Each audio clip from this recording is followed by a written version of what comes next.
அடுத்ததாக மோகன் அவர்களை அழைக்கிறோம்.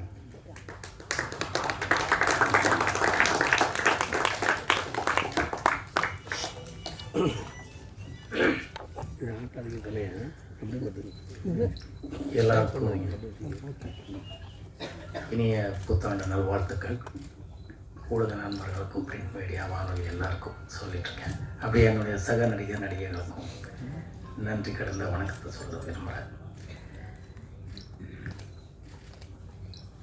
எத்தனையோ படம் நடிச்சிருக்கலாம், ரிலீஸ் ஆகிருக்கலாம். எல்லாம் ஒரு சில விஷயங்களில் நான் எப்போவுமே பெருமையாக பேசிக்கிறதோ சொல்கிறதோ ஒரு சில விஷயங்கள் அவங்கக்கிட்ட பகிர்ந்து ஆசைப்படுறேன். சத்தியமாக இந்த லிஸ்ட்டு இது எதுவுமே என்கிட்ட இல்லை, நான் வச்சுக்கினது இல்லை. இந்த படங்கள் லிஸ்ட்டு இது ஆனஸ்ட் நிக்கில் முருகன் அவர்களுக்கே தெரியும். எனக்கு கேட்கும்போது நான் என்கிட்ட வச்சுக்கிறது இல்லைப்பா, எனக்கு தேவையில்லை. ஏன்னா இது ஹரா தான் என்னோட முதல் படம். ஏன்னா இந்த ஒரு படத்தோட வெற்றி தோல்வி தான் நம்மளை அடுத்த கட்டத்துக்கு கொண்டு போகிறது.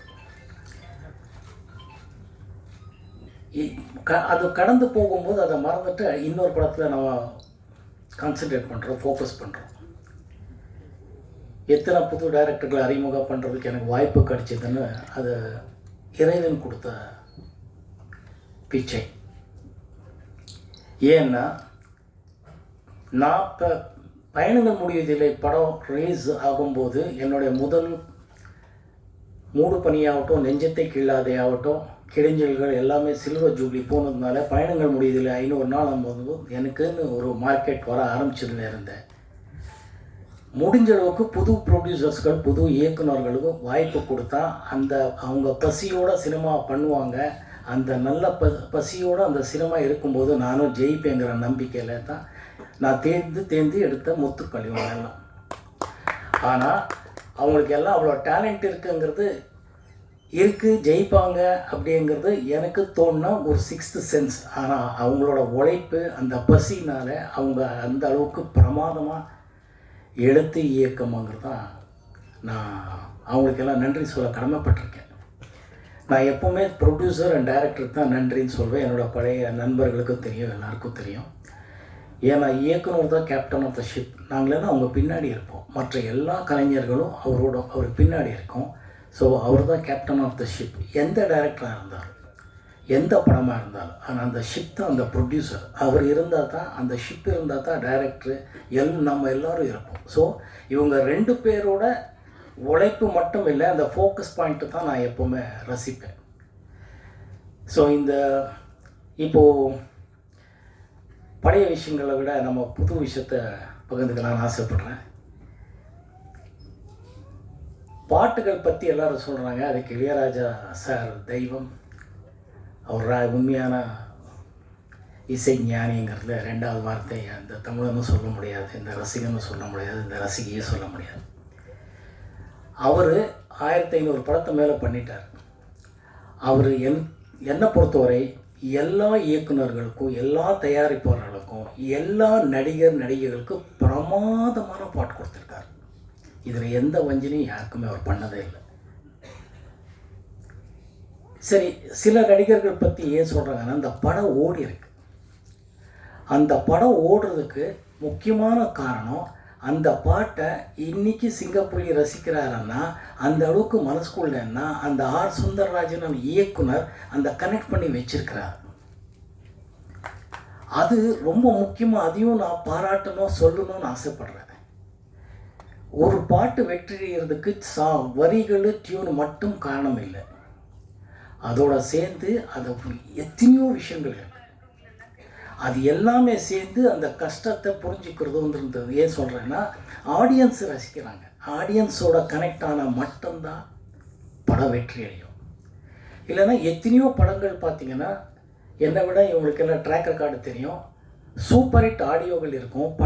படம் வெற்றி அடைஞ்ச பிறகு அந்த பாடல்கள் அவ்வளோ பெருசாக பேசுறதில்லை. ஏன்னா படம் அவ்வளோ பெருசாக ஓடல. என்னோட ஐயம், என்னோட அதிருஷ்டம், என்னோடய அப்பா அம்மாவோட அதிருஷ்டம், எல்லாருக்கு மேலே என் உயிரின் ஊற்றாய் இருக்கிற ரசிகைகளோட ஆசீர்வாதம் தான் என்னோட படங்கள் ஓடுறதுக்கு காரணம். என்னை அவங்க வீட்டில் ஒரு தத்து பிள்ளை மாதிரியே வச்சுக்கிட்டாங்க. என் பையனாகவும் தம்பியாவோ அண்ணனாவோ காதலனாவோ என்னவோ வச்சுக்கிட்டாங்க. ஏன்னா ஒரு எத்தனையோ படங்கள் சொல்லலாம், ஒரு விதியில் நான் வில்லனை நடித்தாலும் நம்ம மோகன் தானே அப்படின்வாங்க. மௌனராகம் மாதிரி ஒரு நல்ல பொசிஷனை நடித்தா நம்ம மோகன் தானேன்றாங்க. ரெட்டைவால் குருவியில் 2-3 பொண்டாட்டிகளை சமாளிக்கிறான்னு நம்ம மோகன் தானேன்றாங்க. அதுக்கு அந்த இயக்குனர்கள் பட்ட கஷ்டங்கள் தான் எனக்கு தெரியும். Great directors Balu Mahendra sir ஆகட்டும், மணிரத்னம் எல்லோரும் இருக்கிறாங்க. அவங்க எல்லாருடைய இயக்கம் அப்படிங்கிறது ஆடியன்ஸை உட்கார வச்சிச்சு, மறுபடியும் பார்க்க வச்சிச்சு. இளையராஜா சார் இசையை மறுபடியும் கேட்க வச்சிச்சு. இவங்களுக்கு எல்லாருக்கும் நான் நன்றி சொல்ல கடமைப்பட்டிருக்கேன். இப்போது ஹரா பற்றி பேசுகிறேன்.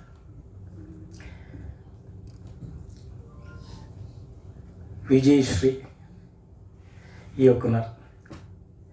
நிறைய பேர் சொன்னார் இப்போ மார்க்கெட் இருக்குது மார்க்கெட் இல்லைங்கிறது. மார்க்கெட் இருக்குது இல்லைங்கிறத பற்றி நான் என்றைக்குமே கவலைப்பட்டவன் கிடையாது. அது எனக்கு என்னோட பழகினவர்களுக்கு தெரியும். என்னோட பழகினதுக்கப்புறம் விஜயஸ்ரீக்கும் தெரியும்.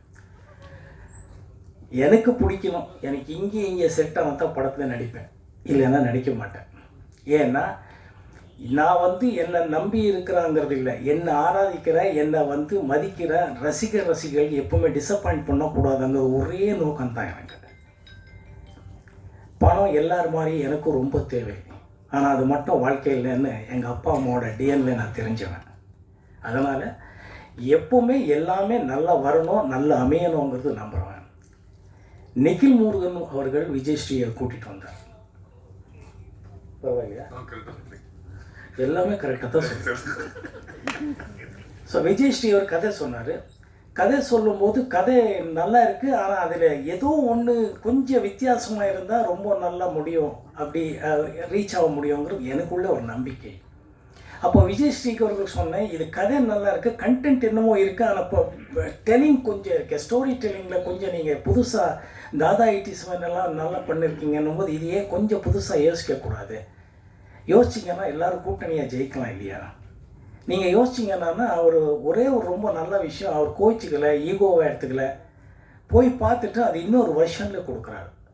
7வது வருஷம் தான் இப்போ ஓகே பண்ணியிருக்கிறார் ஸ்கிரிப்ட். அவர் சேலஞ்சிங்காக எடுத்து ஒவ்வொரு இடத்துலையும் நான் அவர் படங்கள் பண்ணிட்டு இருந்தார். பட் இருந்தாலும் இதை எப்படி கன்வின்ஸ் பண்ணலாங்கிறத விட அவர் எவ்வளோ கன்வின்ஸ் ஆகிருக்கணும் மனசுக்குள்ளே.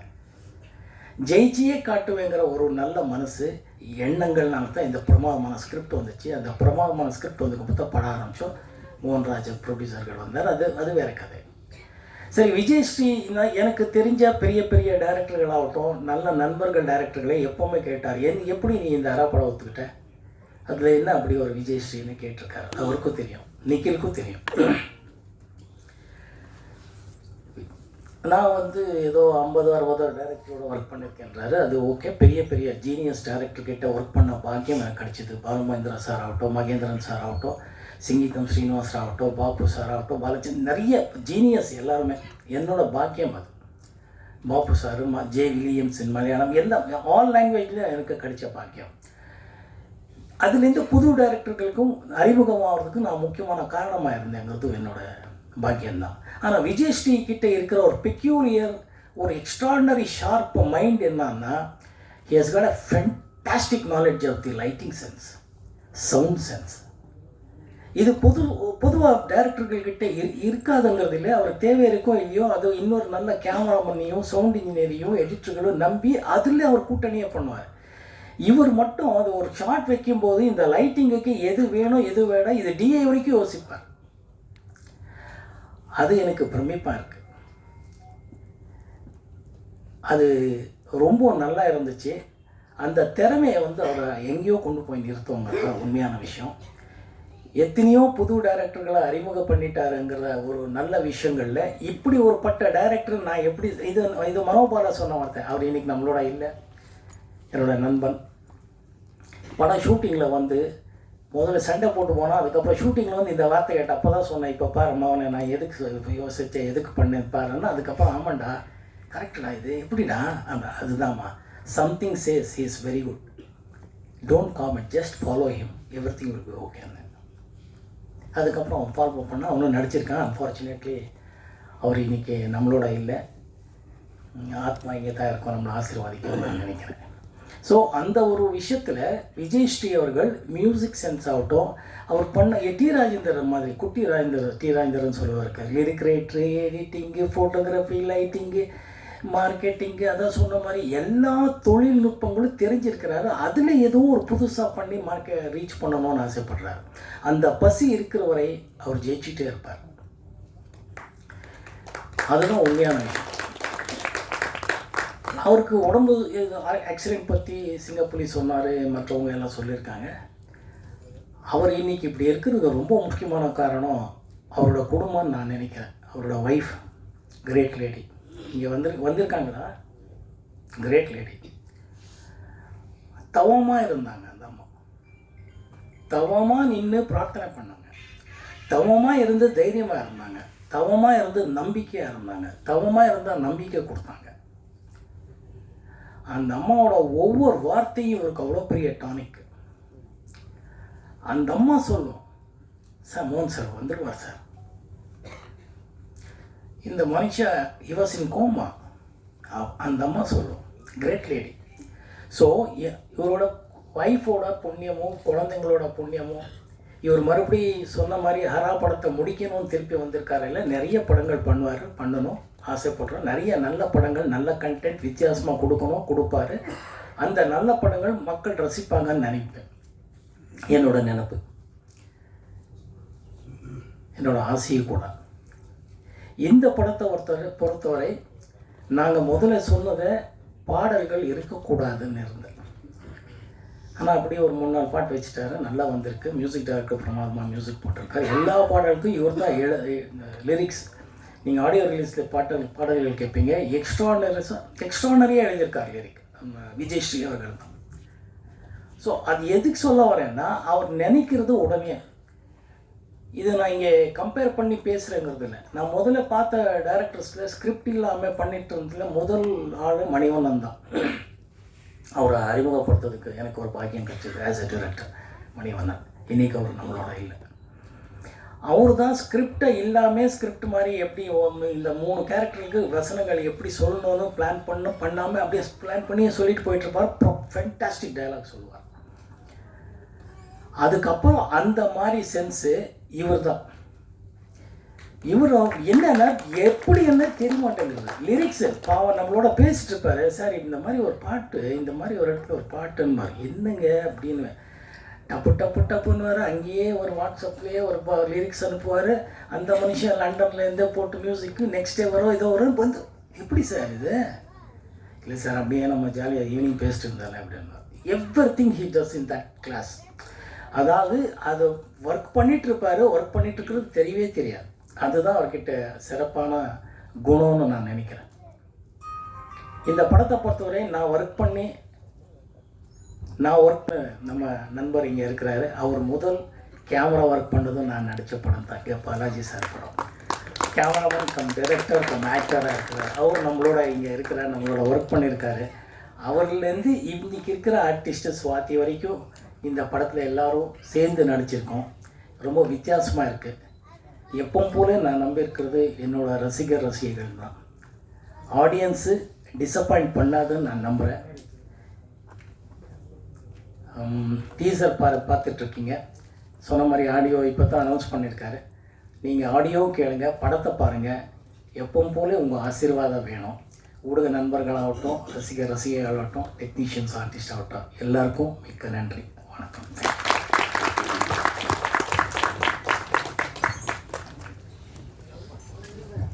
சாரி, எமோஷ்னலாக மோகன்ராஜ் சார் பற்றி சொல்லலையா? நான் எல்லா படத்துக்கும் தயாரிப்பாளரும் இயக்குனர் தான் சொல்கிறேன்னு சொல்லிட்டுருக்கேன். இப்போ இந்த படத்துக்கும் மன்னிச்சுக்கோங்க மோகன்ராஜ் அவர்களை. நான் சொன்னதான் நினைக்கிறேன், இவர் சொல்லலைன்றாரு, தப்பாக நினைக்காதீங்க. மிக்க நன்றி. சொன்ன மாதிரி கோவை தம்பி சார் ஃப்ரம் கோயம்புத்தூர் மோகன்ராஜ் அவர்கள். இன்னொன்று சொல்லணும், கோயம்புத்தூரில் மக்கள் ஆகட்டும், போலீஸ் ஆகட்டும், எந்த டிபார்ட்மெண்ட்டில் ஆகட்டும் அவ்வளோ உதவி பண்ணியிருக்காங்க. இந்த நேரத்தில் நான் அவங்களுக்கு எல்லாம் நன்றி சொல்ல கடமைப்பட்டிருக்கேன். தேங்க்யூ. நன்றி. கொஸ்டின்ஸ் ஏதாவது சார்? உங்களுடைய மூவிஸோட கவுண்டில் பாதி தான் ராமராஜன் சார் நடிச்சிருக்காங்க. ஆனால் உங்கள் 2 பேர்த்துக்குமே கிட்டத்தட்ட சேம் ப்ரொஃபைல். எல்லாமே ஹிட்டு அந்த மாதிரியான because of Ilaiyaraaja and so many things.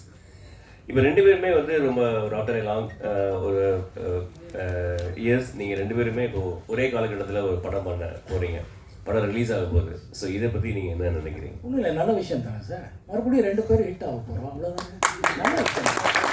படம் நல்லா இருந்தால் உங்களோட ஆசீர்வாதம் வரும். வாழ்த்துக்கள். தேங்க்யூ. அரவன், நீங்கள் நிறைய மிமிக்ரி பண்ணுறீங்க. அரவன், மோகன் சார் மாதிரி மிமிக்ரி பண்ணியிருக்கீங்களா சார்? மோகன் சார் மாதிரி மிமிக்ரி பண்ணியிருக்கீங்களா? இல்லை சார், நான் பண்ணதில்லை. அவர் ஆக்சுவலாக நான் வந்து அவர்கிட்ட பேசுறதுக்கு ஒரு வாய்ப்பு கிடைச்சிது அந்த ஷூட்டிங் ஸ்பாட்டில் ஒரு 1 hour. அப்போ தான் வந்து ஃபஸ்ட் டைம் அவர்கிட்ட நிறையா பேசினேன். மற்றபடி என்னென்னா நான் தான் சொன்னேன் இல்லையா, அவருடைய பாடல்கள்னு கேட்டு இப்போ ரீசெண்டாக நான் யூஎஸில் இருந்தப்போ ஒரு மைக் ஒன்று பார்த்தேன். இந்த மைக்கை பார்த்தோன்னா உதயகீதத்தில் இப்படி வச்சுட்டு பாடுவார். அதுதான் ஞாபகம் வந்தது. அந்த மைக்கை வந்து நான் தடவை வாங்கி ஆகணும் அப்படின்னு ஏன்னு கேட்டாங்க. அந்த கடைக்கார்ட்ட சொன்னேன், in my country there is one hero, you will hold a mike like this, it's a signature holding அப்படின்னு. ஸோ அந்தளவுக்கு எனக்கு வந்து அவரை பாட்டு ரசித்து அவருடைய நடிப்பை ரசிச்சிருக்கேன். பட் அவருடைய குரல் இது வரைக்கும் நான் ட்ரை பண்ணதில்லை. மேபி இன்னும் கொஞ்ச நாள் கழிச்சு அவரோட பேசணுன்னு அந்த குரல் ட்ரை பண்ணி நான் பேசிக்கிறேன். சொல்லுங்க ஐயா. பயணங்கள் முடிவதில்லை படம் அந்த சமயத்தில் ஒரு பிரபல பத்திரிகையில் எழுதியிருந்தாங்க, பாடல் வரிகளுக்கு வாயை சேர்ப்பதில் சிவாஜி சாருக்கு அப்புறம் மோகன் தான். ஆக்டிங், எக்ஸ்பிரஷன், டைலாக்ல எல்லாம் சிவாஜி சாருக்கு அப்புறம்னு ஒரு லிஸ்ட்டு கொடுப்பாங்க. கமல் சார் ஒரு லிஸ்ட்டு கொடுப்பாங்க. ஆனால் ஒரு பிரபல பத்திரிகை என்னன்னா பாட்டுக்கு வாய் அசைக்கிறது இல்லை, நெக்ஸ்ட் டு சிவாஜிக்கு அடுத்ததுன்னா மோகன் தான் சொல்லியிருந்தாங்க. நீங்கள் வந்து ஒரு வேற்று மொழியிலேருந்து வந்தவர், என்ன சிரத்தை எடுத்துக்கிட்டு அதை பண்ணீங்க, எப்படி அதை அச்சீவ் பண்ணீங்க? ஒன்றும் இல்லை சார், ரொம்ப பாலு சார் குரல் கேட்டாலே தானாகவே வாய் அசைக்கும் சார். ஏன்னா அவர் அவ்வளோ ஃபீலிங்காக தான் பாடிருக்காங்க எல்லா பாடல்கள். அது கொஞ்சம் கேட்டு அப்படி பண்ணேன், அவ்வளோதான். இதில் ஒன்றும் ஜஸ்ட் லைக் பிகாஸ் அவர் நீங்கள் பாலு சார் அந்த பாட்டு அதில் கேட்டிங்கன்னு வச்சுங்க, இந்த மணி ஓசை கேட்டு எழுந்துங்கிறது ஆகட்டும், வைகரியில் வைகை கரையில் ஆகட்டும், இளைய நிலா ஆகட்டும், அந்த பாட்டு கேட்கும் போதே யூ ஃபீல் லைக் நீங்களே ஆடணும், பாடணும், சோகத்திலையும் எல்லாமே அது தானாக வரும். இன்ஃபேக்ட் என்னோட பெஸ்ட் அவார்டே பாலு சார் சொல்லியிருக்கிறதா எனக்கு. ஆமாம்,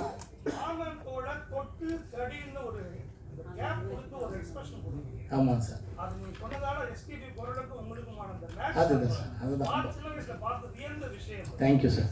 அது எஸ்பிபி சார் அவரோட அவார்டு தான் எனக்கு மிகப்பெரிய அவார்டு. அவர் சொல்லியிருக்கிறத நான் பாடுறேன்னா மோகன் பாடினான்னு கேட்குறாரு.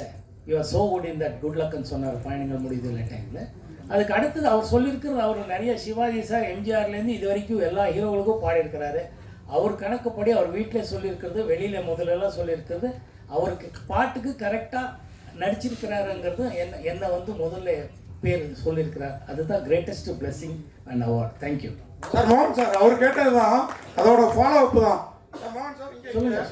அதாவது குங்குமச்சிமிழ், ஏன்னா நானே ஒரு ஞாபகம் மதிக்கிறேன். ஆனால் வந்து உங்கள் படம் இன்னமும் எனக்குள்ளார ஓடிட்டு இருக்கு. இந்த கூட்ஸ் வண்டியிலே ஒரு அது ரெட்டைவால் குருவி நீங்கள் சொன்னீங்க. அப்போ அவ்வளோ அளவுக்கு அவர் சொன்ன மாதிரியே தான் அந்த பாட்டுக்கு அந்த முக அசைப்பெல்லாம். ஆனால் அன்னைக்கு வந்து அவ்வளோ சம்பளம்லாம் கிடையாது. இன்னைக்கு 150 கோடிங்கிறாங்க, 200 கோடிங்கிறாங்க. இன்னைக்கு ஹரா மூலம் திருப்பி வரீங்க. ஒருவேளை அன்னைக்கு விட்டதை பிடிக்கிறதுக்காக தான் இன்னைக்கு இந்த பிளானா? இதில் அந்த அளவுக்கு விஷயம் இருக்குதா? ஏன்னா இன்னைக்கு வந்து விஷயம் இருக்குதா இல்லையா, ஹீரோவுக்கு பயங்கர சம்பளம் இருக்குது.